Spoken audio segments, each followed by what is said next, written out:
আমি আমার লাইফের প্রায়োরিটি সেট করছি যে যাই হোক না কেন আমাকে জান্নাতে যাইতে হবে এবং আমার সমস্ত কর্মকাণ্ডগুলা হইতে হবে হচ্ছে এইটার অ্যালাইনমেন্টের মধ্যে দিয়ে। অধিকাংশ মানুষ মনে করে ফিনান্সিয়াল ফ্রিডমের জন্য বোধহয় প্রচুর টাকা পয়সা লাগবে। What happens when your income stop?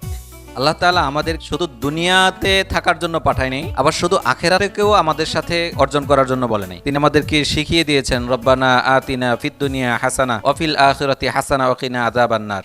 লাউলা আন তাদারাকাহু নি'মাতুম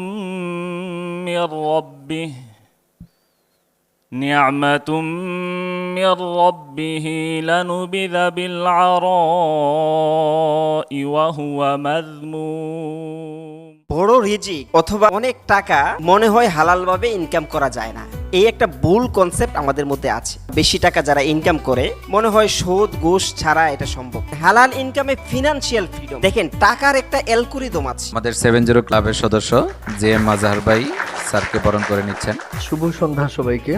হালাল ইনকামে ফিনান্সিয়াল ফ্রিডম খুবই মুখরোচক একটা বাক্য। ফিনান্সিয়াল ফ্রিডম তো সবাই চায়, কিছু মানুষ আছে যারা যে কোনো মূল্যে ফিনান্সিয়াল ফ্রিডম অর্জন করতে চায়। What is financial freedom? প্রচলিত অনেকেই মনে করেন যে ফিনান্সিয়াল ফ্রিডম হচ্ছে প্রচুর টাকা পয়সা থাকে। ফ্রিডমের সংজ্ঞা কিন্তু এটা না যে আমরা যা ইচ্ছা তাই করি। নিয়ম কানুনের মধ্য দিয়ে কিন্তু ফ্রিডমটা তৈরি করি। অধিকাংশ মানুষ মনে করে ফিনান্সিয়াল ফ্রিডমের জন্য বোধহয় প্রচুর টাকা পয়সা লাগবে। দেখেন 1971-এ আমাদের পূর্বপুরুষরা যখন পাকিস্তানের সাথে যুদ্ধ করতেছিল, ফ্রিডম চাচ্ছিল, ফ্রিডম ফাইটার ছিল তারা। তাদের লক্ষ্য কি ছিল? যে আসো পাকিস্তানিরা তোমাদের সাথে গোলাগুলি করি, এইটা যার জন্য আমি অত্যাচারিত তার কাছ থেকে মুক্ত হয়ে যাওয়া, দ্যাট ইজ কল্ড হচ্ছে ফ্রিডম। তাহলে ফিনান্সের সাথে গলাগুলি করা কি ফ্রিডম হবে, নাকি ফিনান্স থেকে দূরে সরে যাব আমরা, এটা ফ্রিডম হবে? What happens when your income stop? How about আজকে যদি এইখানে আজরাইল চলে আসে আর আমাদের সবাইকে যদি নিয়ে যেতে চায়, আমরা কয়জন আছি যারা প্রিপেয়ার্ড হাসি মুখে বিদায় নিয়ে চলে যাব? নাকি আমাদের মনে হচ্ছে যে অনেক দায়িত্ব পালন করা এখনো বাদ রয়ে গেছে, এখনো পরিবারের জন্য অনেক কিছু করা হয় নাই, এখনো কিছু মানুষ বান্দার হক আমি পালন করে শেষ করতে পারি নাই, কিছু মানুষ হয়তো আমার কাছে এখনো অর্থকরী পায়, আমি তো ঋণগ্রস্ত অবস্থায় আছি, এখন যদি আমি চলে যাই তাহলে তো আমার আমলনামা ঝুলে থাকবে। Most high income people are not financially free. একজন অ্যাসেট ওনার ফিনান্সিয়াল ফ্রিডমটা ভালোভাবে এনজয় করতে পারে। 20 সালে করোনা পিরিয়ডে আল্লাহর এটা ইশারা ছিল, আল্লাহ তাআলা আমাকে ফুটফুটে 2টা বাচ্চা, একটা ছেলে একটা মেয়ে একসাথে যমজ দান করেন। আমার বিল্ডিং এর যে বাড়িওয়ালা একজনের 10টা ফ্ল্যাট। আমি টেনশন করি 30,000 কেমনে দিবে আমি মারা গেলে।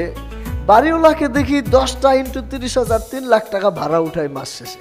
ইনকাম কিন্তু স্টপ হইলে একদম থেমে যায়, অ্যাসেট থেকে যেটা আসে ওটা কিন্তু থামে না। আমরা যারা শ্রম সময় মেধা দিয়ে আর্ন করি, আমাদের শ্রম সময় মেধা থেমে গেলে আর্নিং থেমে যায়, কিন্তু যিনি ইনকাম প্রডিউসিং অ্যাসেট করে তার আর্নিং কিন্তু থেকে যায়।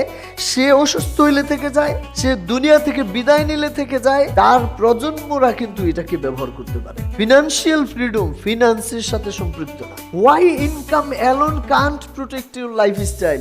হালাল income into asset and build legacy. This is me Mohammad Mufassil Hussain. আমি বেশি পছন্দ করি জান্নাতি মুসাফির পরিচয় দিতে। আমি আমার লাইফের প্রায়োরিটি সেট করছি যে যাই হোক না কেন আমাকে জান্নাতে যাইতে হবে এবং আমার সমস্ত কর্মকাণ্ডগুলা হইতে হবে হচ্ছে এইটার অ্যালাইনমেন্টের মধ্যে দিয়ে। ইস্তেগফারের মধ্যে থাকতে পারি, ইমানটা যদি ধরে রাখতে পারি জাররা পরিমাণ, আল্লাহ দয়া করে মায়া করে ইনশাআল্লাহ আমাদেরকে জান্নাত দিবে। কোশ্চেন হচ্ছে জান্নাতে যে যাবেন এটার জন্য সারাদিন কি করেন? যিনি জান্নাতি মুসাফির আইডেন্টিটিতে বিলং করেন তিনি সারাক্ষণ জান্নাতের অ্যালাইনমেন্টের চিন্তা করেন।